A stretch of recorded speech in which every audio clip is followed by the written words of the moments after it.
Yo guys, what's going on, and welcome back to round number 5 of the Psgl F4 Championship here in Monaco.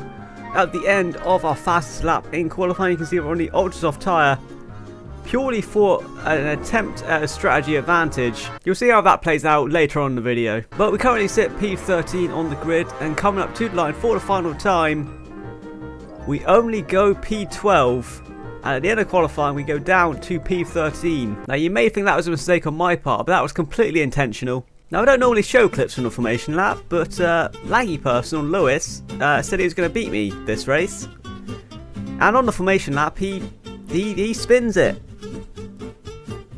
They really don't help themselves, do they? As we form up on the grid, you're going to see why I wanted to qualify P13. It was so that I could get my nickname directly in front of me as I start this race. But it's lights out and away we go, and we actually get a pretty decent start off the line. Looking up the inside of the McLaren, but unfortunately we can't make a move. Chulo's going to go back runner outside, down to P13 once again, side by side with Grumpy, and I'm on the outside, decided to back out of it and just try and survive through lap 1. We do try and go on the outside of Grumpy again, into line for the following corner, but we just can't get the traction out on the exit, coming through to sector 2, again looking at the inside of Grumpy, but just clipping the barrier. And look, these cars are just too fucking wide, okay? So as we come to the end of lap number 1, I wonder how my teammate's doing. Oh, I honestly can't say I'm surprised at this point. On lap number 3 now, on the back of Grumpy once again. We're really staying to the back of him, we are definitely quicker than him. Very late on the brakes as we head into the chicane, and I just had to stay as far left as possible to try and not hit him. But you can see on the following laps, we were just so much quicker. I think his tyres were overheating at this point, but thanks to virtual safety cars and just the nature of the track, we just couldn't get past him. My strategy was to start on the ultra soft tyre and jump the hyper soft runners once they pit.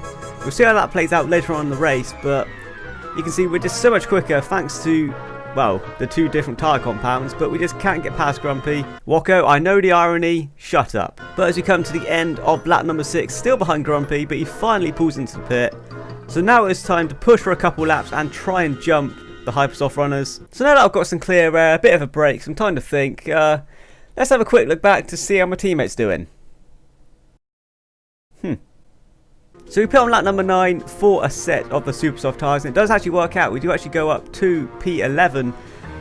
Luckily, we just get out in front of Cheetah, thank fuck. And over the next couple of laps, we were able to jump cars who went longer on the ultra soft tyre, and you can see we're up in the 7th place now, but stuck in a bit of a train made up of Dane, Lars and Jaruru. Much like Russia, I didn't have the straight line speed to actually make overtakes, so my only choice was to stay behind people and wait for them to make mistakes.